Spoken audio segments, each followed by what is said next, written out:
नमस्कार, मैं हूं अंकुर। आप देख रहे हैं सत्य हिंदी का न्यूज बुलेटिन। एक नजर डाल लेते हैं अब तक की खबरों पर। बिहार में 2 चरणों में हुए विधानसभा चुनावों में 66.91% वोटिंग हुई है, जो 1951 के बाद सबसे ज्यादा है। यानी पिछले चुनाव 2020 के मुकाबले 9.62% की बढ़ोतरी हुई है। अब सियासी गलियारों में बहस गर्म है, क्योंकि एनडीए और महागठबंधन दोनों ही दावा कर रहे हैं कि बढ़ी हुई वोटिंग उनके पक्ष में गई है। सियासी समझ कहती है कि जिन राज्यों में मुकाबला सीधा होता है, वहां वोटिंग बढ़ने का मतलब होता है सत्ता परिवर्तन की संभावना। लेकिन बिहार में छोटे दलों की मौजूदगी की वजह से तस्वीर अभी भी उलझी हुई है। इतिहास भी यही कहता है। अब तक हुए 17 विधानसभा चुनावों में 5 बार ऐसा हुआ जब वोटिंग बढ़ने के बाद सरकार बदल गई। 1967 में जनक्रांति दल ने कांग्रेस को हटाया। 1980 में वोटिंग बढ़ी और कांग्रेस वापस लौटी। 1990 में 62% वोटिंग के साथ लालू यादव की सरकार बनी और 2005 में वोटिंग में गिरावट से कोई पार्टी सरकार नहीं बना सकी। 2005 के बाद से बिहार में वोटिंग लगातार बढ़ रही है। 2010 में 52.73% से 2020 में 57.21% तक बढ़ी है। लेकिन इस बार की 66.91% की ऐतिहासिक वोटिंग ने साफ कर दिया है कि जनता ने इस बार पूरे मन से मतदान किया है और अब नतीजों का इंतजार है कि यह बदलाव किसके पक्ष में जाएगा। चुनाव आयोग ने दिल्ली हाईकोर्ट को सूचित किया है कि दिल्ली के 7 जिला निर्वाचन अधिकारियों से संबंधित 2024 लोकसभा चुनाव की सीसीटीवी फुटेज नष्ट कर दी गई है। जस्टिस मिनी पुष्करना ने चुनाव आयोग के इस बयान को रिकॉर्ड पर लिया।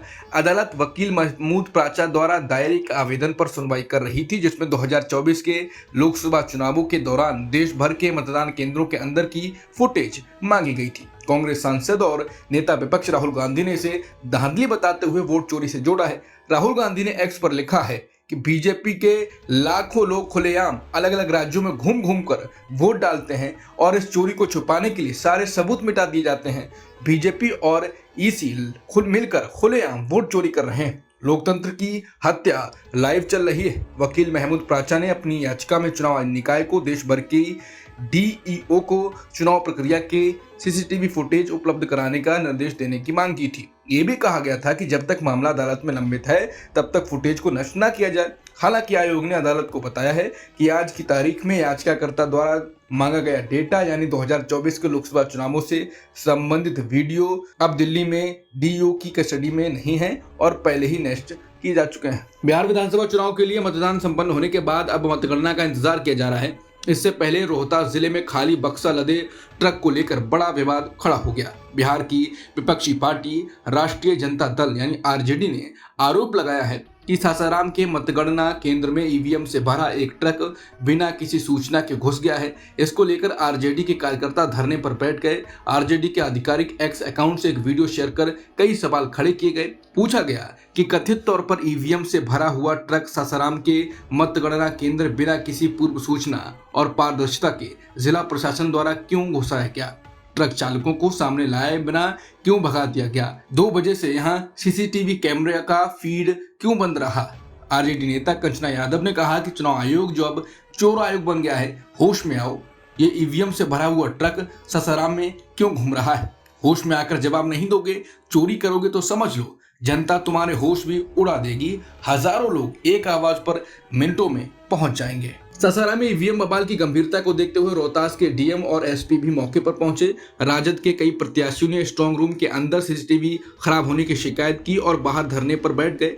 रोहतास एसपी रोशन कुमार ने बल इस बात को स्वीकार किया कि परिसर में खाली बक्सा लदा हुआ ट्रक पहुंचा था। पश्चिम बंगाल में चल रहे मतदाता सूची के स्पेशल इंटेंसिव रिवीजन यानी एसआईआर अभियान के बीच एक चौंकाने वाला खुलासा हुआ। भारतीय विशिष्ट पहचान प्राधिकरण यानी यूआईडीएआई ने राज्य के मुख्य निर्वाचन अधिकारी सीईओ को सूचित किया है कि पश्चिम बंगाल में आधार पहचान प्रणाली की शुरुआत यानी जनवरी 2009 के बाद से अब तक करीब 34 लाख आधार कार्ड धारक मृत पाए गए। यूआईडीएआई ने चुनाव आयोग को यह भी बताया कि राज्य में लगभग 13 लाख अन्य मृत व्यक्तियों की भी पहचान की गई है जिनके पास कभी आधार कार्ड नहीं था। ये विशाल डेटा मतदाता सूची से घोस्ट, मृत और डुप्लीकेट वोटर्स के नाम हटाने के लिए चुनाव आयोग के चल रहे अभियान में एक बड़ी मदद देगा। हालांकि विपक्ष ने पूरी एसआईआर प्रक्रिया पर ही सवाल उठाया है। सुप्रीम कोर्ट में एसआईआर को लेकर कई याचिकाएं दायर की गई हैं, जिसमें तमिलनाडु प्रमुख है। ममता बनर्जी ने एसआईआर के खिलाफ कोलकाता में पैदल मार्च भी निकाला था।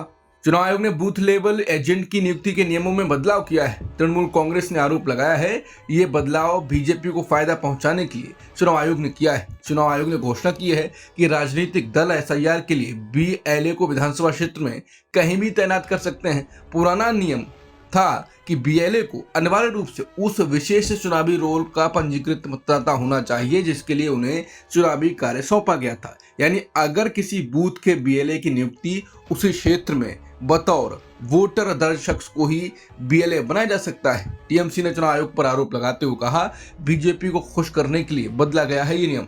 टीएमसी ने इस बदलाव को तुरंत खारिज कर दिया और इसे बीजेपी के पक्ष में बताया। अभिनेता धर्मेंद्र की सेहत के कारण सनी देओल और उनका परिवार मुश्किल दौर से गुजर रहा है। दिग्गज अभिनेता बीते दिन अस्पताल से डिस्चार्ज होकर घर लौटे हैं। वहीं पेप्स धर्मेंद्र के जूहू स्थित घर के बाहर जमघट लगाए खड़े हुए हैं। ऐसे में सनी देओल की एक वीडियो वायरल हो रहा है जिसमें वो वीडियो बनाते हुए कैमरामैन लोगों पर भड़कते हुए नजर आ रहे हैं। वीडियो में सनी फटकार लगाते हुए कहते हैं आपके घर में माँ बाप हैं, आपके घर में बच्चे हैं, शर्म नहीं आती वीडियो बनाते हुए। बता दें कुछ सुपर तेज टीवी चैनलों ने सनी देओल के पिता धर्मेंद्र को मृत घोषित कर दिया था। वो जिंदा है। दिल्ली के लाल किले के पास हुए धमाके की जांच में अब एक और बड़ा खुलासा हुआ। फरीदाबाद पुलिस ने दूसरी गाड़ी लाल रंग की फोर्ड इको स्पोर्ट के मामले में एक व्यक्ति को हिरासत में लिया है। बताया जा रहा है ये कार डॉक्टर उमर नबी भट्ट की है। वहीं शख्स जो i20 कार चला रहा था जिससे धमाका हुआ। पुलिस के अनुसार हिरासत में लिया गया व्यक्ति इसी गाड़ी को हरियाणा के फरीदाबाद के खंडावली गांव में पार्क करके गया था। फरीदाबाद पुलिस ने इस लाल फोर्ड इको स्पोर्ट को मौके से बरामद कर लिया है। अब दिल्ली पुलिस और फरीदाबाद पुलिस मिलकर जांच कर रही हैं कि क्या इस गाड़ी का संबंध भी धमाके से है या किसी बड़े नेटवर्क से जुड़ा मामला है। दिल्ली में लाल किले के पास हुआ भयानक धमाका अब आतंकी हमले के तौर पर दर्ज किया गया है। इस धमाके में 13 लोगों की मौत हो चुकी है। जांच में बड़ा खुलासा हुआ है। डीएनए टेस्ट से पुष्टि हुई है कि अल फलाह यूनिवर्सिटी का असिस्टेंट प्रोफेसर डॉक्टर उमर नबी भट्ट ही उस i20 कार को चला रहा था जिसमें 10 नवंबर को धमाका हुआ था। दिल्ली पुलिस ने बताया कि उमर नबी भट्ट के नाम पर एक और गाड़ी लाल रंग की फोर्ड इको स्पोर्ट भी रजिस्टर्ड है। इसके बाद पुलिस ने कई राज्यों में रेड अलर्ट जारी कर दिया है और इस गाड़ी की तलाश शुरू कर दी। अमेरिका के विदेश मंत्री मार्को रूबियो ने कहा कि लाल किले के पास हुआ धमाका एक टेरर अटैक था।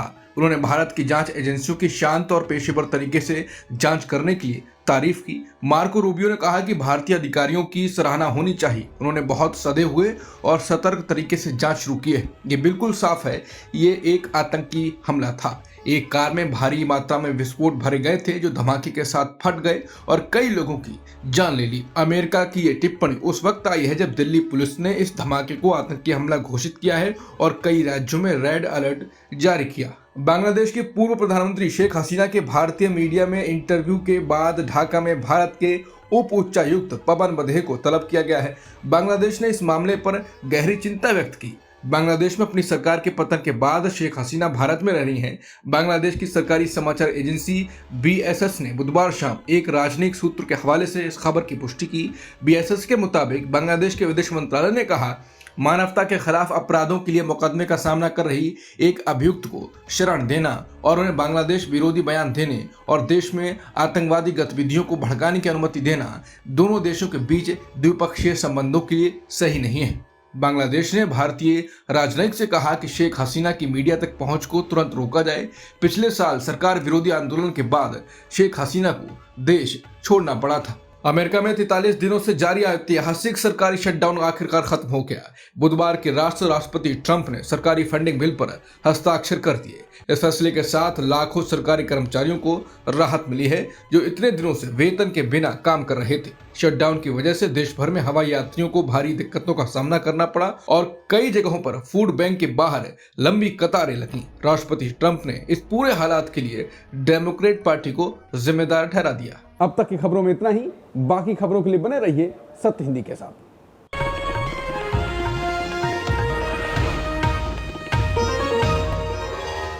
Copyright disclaimer under Section 107 of the Copyright Act 1976. Allowance is made for fair use for purposes such as criticism, comment, news reporting, scholarship, and research. Fair use is a use permitted by copyright statute that might otherwise be infringing.